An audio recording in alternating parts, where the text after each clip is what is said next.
I finally get to talk about this movie. What's up, everybody? This is Cool Dude, and oh my god, I'm just gonna get straight into it. I'm so excited to talk about this movie. Spider-Man No Way Home. Oh my god. Okay, so, look.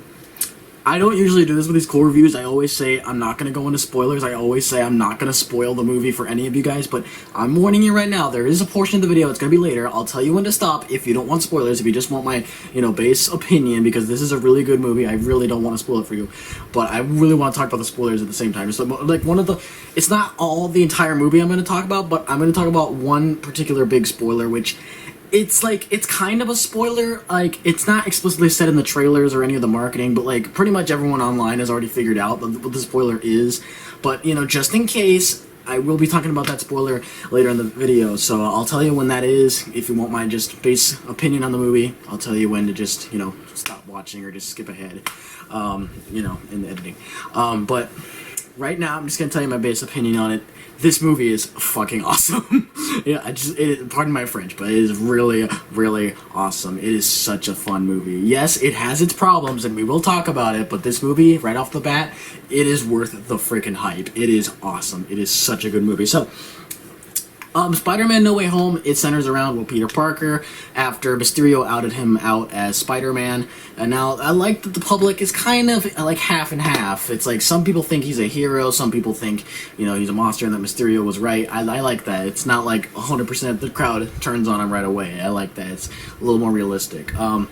And Peter Parker, really, like, his life is just on the rocks now, and his friends, they're having a hard time getting into, classes. They're having a hard time moving on from who they are, and they're having to go on the run all the time, and he's always, getting flack from the media around him. And so, eventually, Peter Parker gets to a point where he's sick of it, and of course he goes, in the trailers you see, he goes to Doctor Strange to conjure up the spell, but oopsie-daisy, it goes wrong, and some of the most famous villains from the other Spider-Man movies, comes in and, gets into this dimension. I don't really think that's a spoiler, because, like, the marketing is all about the Spider-Man villains returning, the older Spider-Man villains from the Sam Raimi movies and from the Andrew Garfield movies. So I don't think that's really a spoiler. But that's where I'll stop, at least for right now, in terms of the spoilers. Right off the bat, let's just know the pros, because there's a lot of freaking pros of this movie. Right off the bat, I love the concept of this movie. I really, really love it. It is a great, great concept, especially coming off the heels of Spider-Man Into the Spider-Verse. I really think the MCU looked at that movie and was like, yes, now that this movie exists and people want to see this, let's add on to that. Let's just amp it up to 10, and I love that they did that. And it created a scenario that I think a lot of Marvel fans really, really wanted to see. I think they just really wanted, this satisfying ending. And what I also really appreciate is that it's like, it's not a drag waiting for the old villains to come back and waiting for the old characters to come back. Like, I actually really love sitting down and getting to know, Tom Holland's Peter Parker and Zendaya's, MJ and Jacob Batalon's Ned. I really like hanging with these characters because the past two movies did a good job, really getting to know these characters, really getting to like these characters and getting what their weaknesses are, what their arch enemies are, what their strengths, what their weaknesses are. So it's like, because those other two movies were so fun and they took their time establishing who they were, this movie, like, you really, really love them and you really want to see them, work things out. And when things don't go their way, you really do feel bad. Another thing I really love about this movie, it feels like a Spider-Man movie, like, more than the other two. Like, I know, like, I get it when people say that Peter Parker in the MCU is a lot like Tony Stark Jr. He's not really Spider-Man because a lot of his storyline doesn't really connect with what he chooses to do and what his decisions are. It's more about what Tony Stark did and what the other Avengers are doing. It's not really about him. It's connected too much to the MCU to be a Spider-Man movie, and I get that. I don't really have too much of a problem with that as other people do, but I get it. I get the frustration. And yeah, to be honest, it's not really the best Spider-Man like that, like, in my opinion, from those other two movies. But I feel like this one, like, this was the movie that the other two movies were building up to. The Spider-Man Homecoming and Far From Home. Like, this is the big, epic Spider-Man movie that they were building up to. Because they took their time building him up, that they wanted this one single grand Spider-Man movie for the MCU to have, and I really think this does a really good job. Like, this feels like Spider-Man's movie. This is not Spider-Man plus Iron Man's movie. This is not Spider-Man plus, the Avengers movie. This is not Spider-Man plus Doctor Strange. And that's another thing I love. Like, some of the other characters, they don't overstay their welcome, whether it be the old characters whether it be some of the new characters that they introduce, which not a lot, but there are a few, but and Doctor Strange, like, none of them overstay their welcome. They do their jobs, like, when it's needed, and they don't overstay their welcome, like, for the most part, and that's really, really cool. I love that, you know, like, not too many other characters got more involved than they needed to be. Like, the focus was kept where it needed to be at certain points. That was really, really good. And the pacing is really good for the most part. Like, the beginning is really, really good. I liked where it was going, and I like when the villains started showing up. That was really nicely built up, too. I like when he's capturing the villains. I like when, you know, Peter Parker is having to go through his, you know, crisis about what to do. And I like the fight scenes. Oh my god, the fight scenes are so awesome in this movie. The fight scenes are really, really good. Like, they're so dynamic and so full of variety. It's, like, unlike any other MCU movie. This is really, really good.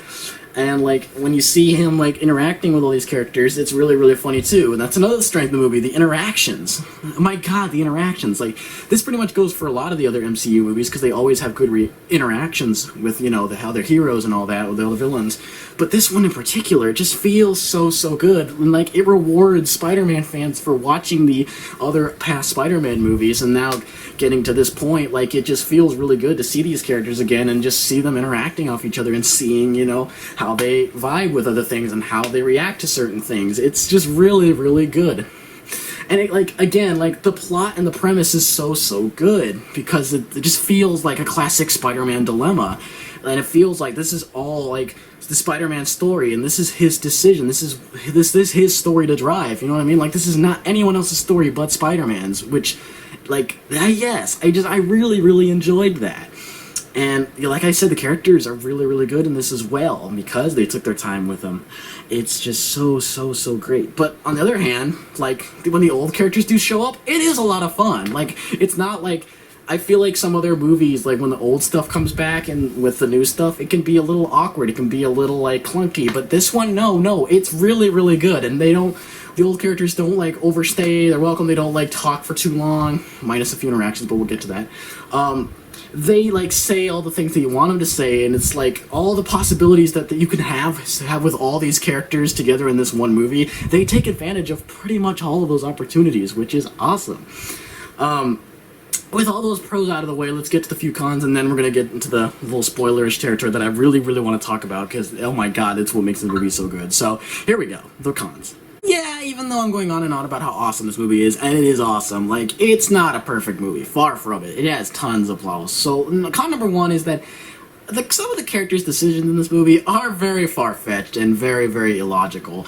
Like, if you actually, like, look into it and you actually, like, take a second to look back on what these characters are and how they act, like, some of the decisions they make in this movie are like, would they do that? I'm not sure what they would. That seems pretty sketchy to me. So, yeah, some of the character decisions in this movie and some of the, you know, more important plot points don't really seem to add up when, you know, looking back on the previously established lore of these movies. The other problem is, yeah, even though I said the pacing is really, really good, there are a few moments when there's just moments of dialogue with some of the older characters, and they're, like, just kind of having a chill interaction, which I love the interactions, but sometimes they just feel like they go on just a little too long, and they're a bit too fan-servicey. Yeah, I love the fan service in this movie. It's really, really good, and it's one of the big things that's like, wow, this movie is so awesome, and it's so much fun. But, like, again, like, I just, you know, it's just, okay, we get it, let's move the story forward a bit. Another con of the movie is I also feel like, I don't know, I feel like some of the villains that come back, they're really, really good, and they're really great.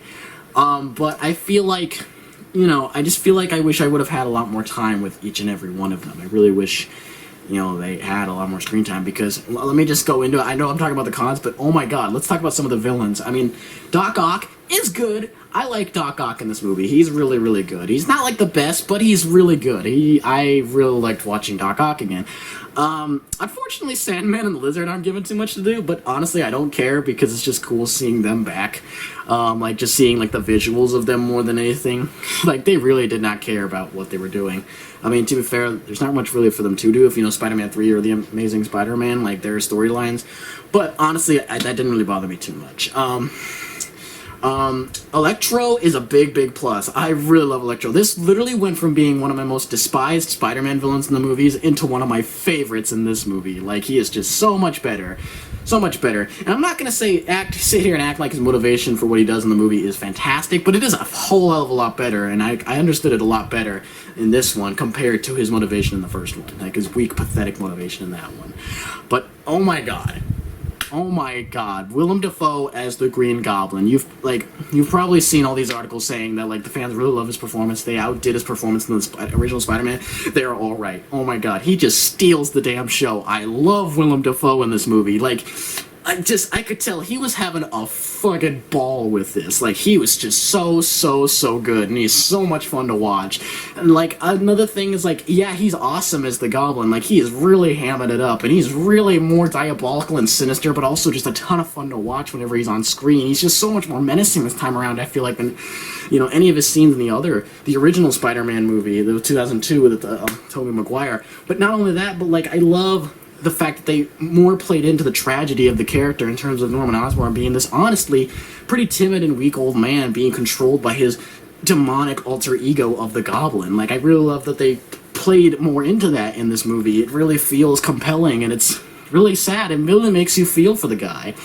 Yeah, and the villain set is really good, but I do wish that some of them were given more screen time, because not that they're, like, bad, they're given the right amount of screen time, but, like, I just really wish, like, they had more screen time, they had more scenes to be themselves, just to make the dramatic moments towards the end feel that more impactful. Especially in the end, because, like, the end, oh my god, it's so groundbreaking. It's so good. And, like, that's another thing. I'm just supposed to be talking about cons. I don't know. I'm just all over the place in this movie. This movie is so good. I can't. Is that it really does feel like a satisfactory exit for all these characters. It really does feel like it. But anyway, back to the cons. The only other one I can say is that con number 3 is that while some of the fight scenes are cool, they don't really add much to the story. Like, but that's a really minor nitpick. Like, some of the fight scenes, just a few of the fight scenes are like, they're cool looking, but they also could have been sped up just a small bit. But honestly, that's a minor nitpick. Those are the only cons of the movie. This movie is really fantastic. If you want to hear just my base opinion, this movie is absolutely fantastic. I love this movie. Honestly, it might just be my favorite Spider-Man movie, if not the best Spider-Man movie, in my personal opinion. I know Into the Spider-Verse was amazing, and it deserves its title of, you know, one of the best Spider-Man movies ever made, but this one, just in terms of what they were able to do with this storyline, and the fact that they made it, honestly, much better than I ever thought they could have taken this premise and this idea, like, into a movie, into, like, a compelling, well-paced and acted movie, like, and they just blew my expectations. They just absolutely shattered him. So, you know, this movie is just fantastic. It's so spectacular. It's amazing, even. Amazing Spider-Man, get it? Terrible. Alright, so that's my base opinion. If you want that, there you go. But right now, I'm going to talk minor spoilers right now, because, oh my god, I want to talk spoilers. So, you know, the internet's all pretty much predicted this from the start, but here comes the spoilers. 3, 2, 1. Toby Maguire and Andrew Garfield Spider-Man come back in the end, and oh my god, they are fantastic. They are awesome. I love seeing them back. It was so awesome. It's honestly one of the greatest moments in the MCU. Just, oh my god, it was so awesome seeing them back. It was so good. And I know, like, I saw it coming and everything, but it still didn't dampen my excitement to see them back. So, Tobey Maguire, Spider-Man, he's pretty much as charmingly awesome as always, as he's been in the other movies. He's not as, like, much of a presence in this movie as he is in, obviously the original Spider-Man trilogy, but, like, at the same time, I love that they didn't make him just a cameo. Neither him or Garfield. I'm so lost for words. I'm so flabbergasted I can't talk. Him or Garfield, like, none of them feel like cameos, like merely just brief 5-second cameos towards the end. No, they actually serve a role, and they actually do help, end the story. They actually play a big, major part in the story, which I really love. I really love that they're able to incorporate them into the story so well in a nice, compelling way, in an interesting way. And also just Garfield. Oh my god, Garfield. He honestly is the best part of this movie. I'm not like, there's a lot of good performances. Tom Holland's great, Tobey Maguire's great, Willem Dafoe is great, just a lot of the actors are just great, but the one I think that really just steals the show is Andrew Garfield. Like, I love his awkward, his just kind of weird nature about him that really just, I really love that he owns it. He really owns that weird, awkward nature of his version of Peter Parker, and it really makes him a lot of fun to watch. Honestly, a lot more compelling, a lot more fun to watch, and he has so many funny lines in this. Like, you know, like, he's not in it for the, like, a very, very long amount of time, neither him or Maguire, but Garfield has some of the funniest lines in this movie. Like, his interactions with the other two Spider-Men are so good, so funny.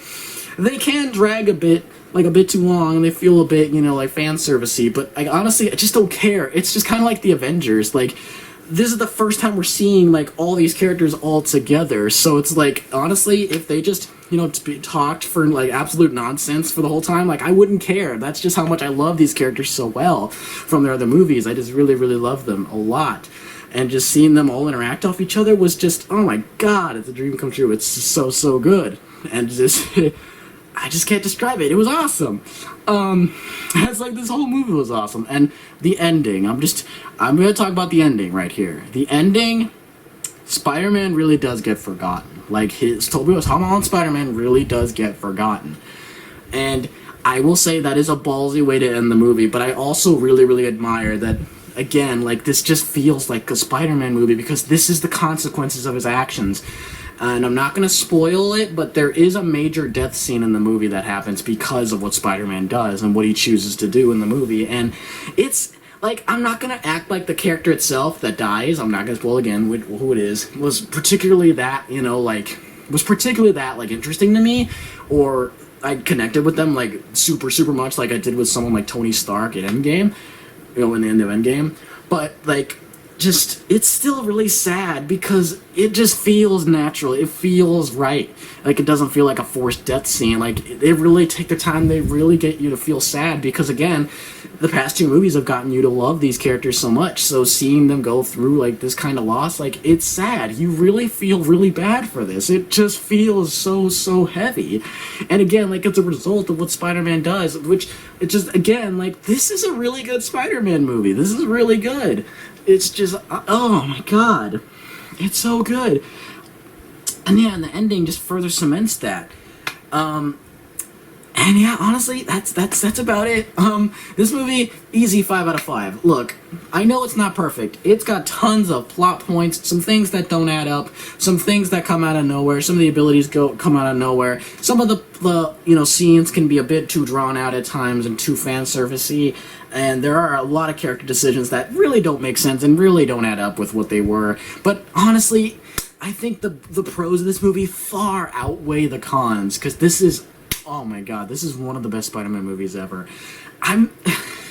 You know, like, I say it's my favorite Spider-Man movie right now, and I think it is, but I don't know. I think that's gonna change. I think that might change, but right now it's my favorite Spider-Man movie, like, of all time right now. This movie was so great. I highly recommend it, especially if you're a fan of Spider-Man. This, like, let me say this, if you are a Spider-Man fan that really didn't like the first two Spider-Man movies, and then you saw the trailer for this movie and you were like, okay, this looks interesting, please watch it. Like, I promise it won't let you down. Like, this is the Spider-Man movie that you've been waiting for. If you're not a fan of Tom Holland's Spider-Man, they do a complete 360 of his character in a very satisfying way that feels like this is Spider-Man.